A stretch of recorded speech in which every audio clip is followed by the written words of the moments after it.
আমাদের সংসার বড়ই অদ্ভুত, তার সঙ্গে মানুষের মনও বড়ই বৈচিত্র্যময়। যে মানুষের মনে সন্দেহ ঢোকে তা ঘুণ পোকার মতো তাকে ধীরে ধীরে ধীরে ধীরে শেষ করে। সঙ্গে সংসার ও পারিপার্শ্বিক সব কিছুকে বিষাক্ত করে তোলে। তার পরিণতি হয় ভয়ঙ্কর। সেই নিয়ে রবীন্দ্রনাথের আজকের ছোট গল্প উদ্ধার। গৌরী প্রাচীন ধনী বংশের পরমাদরে পালিতা সুন্দরী কন্যা। স্বামী পরেশ হীনাবস্থা হইতে সম্প্রতি নিজের উপার্জনে কিঞ্চিৎ অবস্থার উন্নতি করিয়াছে। যতদিন তাহার দৈন্য ছিল ততদিন কন্যার কষ্ট হইবে এই ভয়ে শ্বশুর শাশুড়ি তাহার স্ত্রীকে তাহার কাছে পাঠাননি। গৌরী বেশি একটু বয়স্তা হইয়াই প্রতিজ্ঞা আসিয়াছে। বোধ করি এই সকল কারণেই পরেশ সুন্দরী যুবতী স্ত্রীকে সম্পূর্ণ নিজের আয়ত্তগম্য বলিয়া বোধ করিতে না। বোধ করি সন্নিগ্ধ স্বভাব তার একটা ব্যাধির মধ্যেই ছিল। পরেশ পশ্চিমে একটা ক্ষুদ্র শহরে ওকালতি করে। ঘরে আত্মীয় স্বজন বড় কেউ ছিল না। একাকিনী স্ত্রীর জন্য তাহার চিত্ত সর্বদা উদ্বিগ্ন হয়ে থাকত।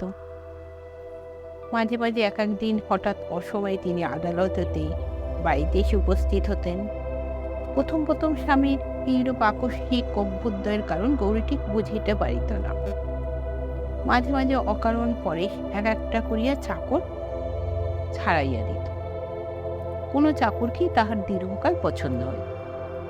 বিশেষত অসুবিধার আশঙ্কা করিয়া যে চাকরকে গৌরী রাখিবার জন্য অধিক আগ্রহ প্রকাশ করিত পরেশ তাহাকে আর এক মুহূর্তে স্থান দিত না। তেজস্বিনী গৌরী ইহাতে যতই আঘাত বোধ করিত স্বামী ততই অস্থির হইয়া এক এক সময় অদ্ভুত ব্যবহার করিতে লাগে। অবশেষে আত্মসংবরণ করতে না পেরে যখন দাসীকে গোপনে ডেকে পরেশ নানা প্রকার সন্নিগ্ধ জিজ্ঞাসাবাদ করা শুরু করল, তখন সেসব কথা গৌরীর কর্ণগোচর হইতে লাগিল। অভিমানিনী স্বল্পভাষিনী নারী অপমানে আহত সিংহিনীর ন্যায় অন্তরে অন্তরে উদ্দীপ্ত হইতে লাগিল এবং এই উন্মত্ত সন্দেহ দম্পতির মাঝখানে আসে দুজনকে একেবারে বিচ্ছিন্ন করিয়া দিল। গৌরীর কাছে তাহার তীব্র সন্দেহ প্রকাশ পাইয়া যখন একবার লজ্জা ভাঙিয়া গেল তখন পরেশ স্পষ্টতই প্রতিদিন পদে পদে আশঙ্কা ব্যক্ত করিয়া স্ত্রীর সহিত কলহ করিতে শুরু করে এবং গৌরী যতই নিরুত্তর অবজ্ঞা এবং কষাকাতির ন্যায় তীক্ষ্ণ কটাক্ষ তাহার আপদ মস্তক যেন ক্ষতবিক্ষত করিতে লাগিল, ততই তার সংশয় মত্ততা আরো যেন বাড়িবার দিকে চলিল। এইরূপ স্বামী সুখ হইতে প্রতিহত হইয়া পুত্রহীনা তরুণী ধর্মে মন দিল। পরিষেবার নবীন প্রচারক ব্রহ্মচারী পরমানন্দ স্বামীকে ডাকিয়া মন্ত্র লইল এবং তাহার নিকট ভাগবতের ব্যাখ্যা শুনিতে আরম্ভ করিল। নারী হৃদয়ে সমস্ত ব্যর্থ স্নেহ প্রেম কেবল ভক্তি আকারে পুঞ্জীভূত হইয়া গুরুদেবের পদতলে সমর্পিত হইল। পরমানন্দের সাধু চরিত্র সম্বন্ধে দেশে বিদেশে কাহারও মনে সংশয় মাত্র ছিল না। সকলে তাহাকে পূজা করে। পরে ইহার সম্বন্ধে মুখ ফুটিয়া সংশয় প্রকাশ করিতে পারিত না বলিয়া তাহা গুপ্ত ক্ষতির মতো ক্রমশ তাহার মর্মের নিকট পর্যন্ত খনন করিয়া যাইতেছিল। একদিন সামান্য কারণে বেশ উদ্ঘৃত হইয়া পড়িল। স্ত্রীর কাছে পরমানন্দকে উল্লেখ করিয়া দুশ্চরিত্র ভণ্ড বলিয়া গালি দিলেন এবং কহিলেন, তোমার শালগ্রাম স্পর্শ করিয়া শপথপূর্বক বলো দেখি সেই পগধার্মিককে তুমি মনে মনে ভালোবাসো কিনা। দলিত ফণিনীর ন্যায় মুহূর্তের মধ্যে উদ্দগ্ধ হইয়া মিথ্যা স্পর্ধা দ্বারা স্বামীকে বিদ্ধ করিয়া গৌরী রুদ্ধ কণ্ঠে কহিল, ভালোবাসি, তুমি কি করিতে চাও করো। পরেশ তৎক্ষণাৎ ঘরে তাড়াতাড়ি লাগাইয়া তাহাকে রুদ্ধ করিয়া আদালতে চলে। অসহ্য রোষে গৌরী কোনো মতে দ্বার উন্মোচন করিয়া তৎক্ষণাৎ বাড়ি হইতে বাহির হইয়া গেল। পরমানন্দ নিভৃত ঘরে জনহীন মধ্যাহ্নে শাস্ত্রপাঠ করিতেছিলেন। হঠাৎ অমেঘ বাহিনী বিদ্যুৎ লতার মতো গৌরী ব্রহ্মচারী শাস্ত্র অধ্যয়নের মাঝখানে এসে ভেঙে পড়ল। গুরু কহিলেন, এ কি? শিষ্য কহিল, গুরুদেব, অপমানিত সংসার হইতে আমাকে উদ্ধার করিয়া লইয়া চল, তোমার সেবাব্রত আমি জীবন উৎসর্গ করিব। পরমানন্দ কঠোর ভর্ৎসনা করিয়া গৌরীকে গৃহে পাঠাইয়া দিলেন। কিন্তু হায়, গুরুদেব সেদিনকার সেই অকস্মাৎ ছিন্ন বিচ্ছিন্ন অধ্যয়ন সূত্র আর কি তেমন করিয়া জোড়া লাগিতে পারিল? পরেশ গিয়ে আসিয়া মুক্ত দ্বার দেখি স্ত্রীকে জিজ্ঞাসা করিলেন, এখানে কে আসিয়াছিল? স্ত্রী কহিল, কেউ আসে নাই, আমি গুরুদেবের গিয়ে গিয়াছিলাম। পরেশ মুহূর্তকাল পাংশু এবং পরক্ষণে রক্তবর্ণ হইয়া কহিলেন, কেন গিয়াছিলে? গৌরী কহিল, আমার খুশি। সেদিন হইতে পাহারা বসে স্ত্রীকে ঘরে রুদ্ধ করিয়া পরেশ এমনি উপদ্রব আরম্ভ করিল যে শহরময় কুৎসা রটিয়া গেল।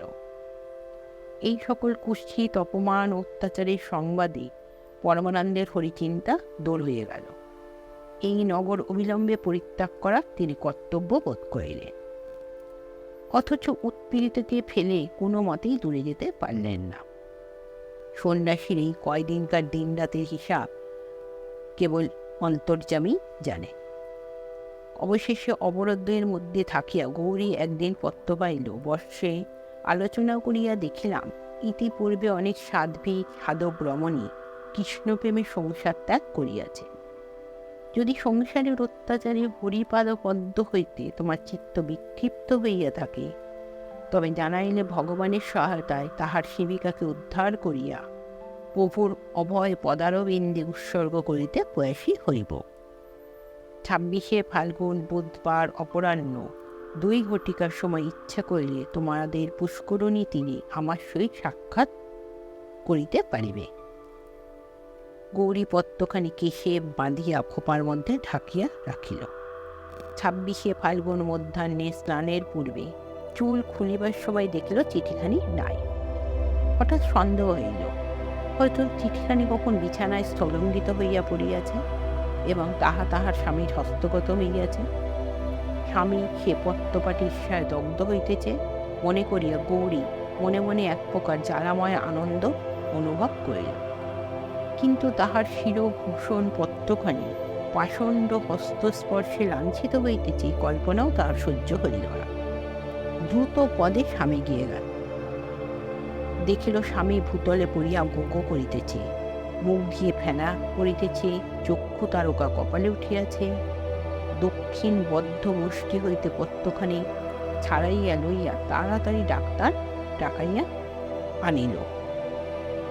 ডাক্তার আসিয়া কহিল, অ্যাপোপ্লেক্সি। তখন রোগীর মৃত্যু হয়েছে। সেই দিন মফস্বলে পরেশের একটি জরুরি মোকদ্দমা ছিল। সন্ন্যাসীর এতদূর পতন হইয়াছিল যে তিনি সেই সংবাদ লইয়া গৌরীর সহিত সাক্ষাতের জন্য প্রস্তুত হইয়াছিলেন।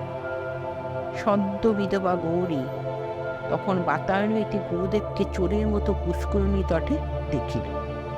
তৎক্ষণাৎ বজ্র চকিতের ন্যায় দৃষ্টি অবনত করিল। গুরু যে কোথা হইতে কোথায় নামিয়াছেন তাহা যেন বিদ্যুৎ আলোকে সহসা এই মুহূর্তে তাহার হৃদয়ে উদ্ভাসিত হয়ে দিল। গুরু ডাকলেন, গৌরী। গৌরী কহিল, আসিতেছি গুরুদেব। মৃত্যু সংবাদ পাইয়া পরেশের বন্ধুগণ যখন সৎকারের জন্য উপস্থিত হইল, দেখিল গৌরীর মৃতদেহ স্বামীর পাশে শয়ান, সে বিষ খাইয়া মরিয়াছে। আধুনিককালে আশ্চর্য সহমরণের দৃষ্টান্তে সতী মাহাত্ম্যে সকলে স্তম্ভিত হইয়া গেল। গল্পটি এখানেই শেষ হলো বন্ধুরা। নমস্কার।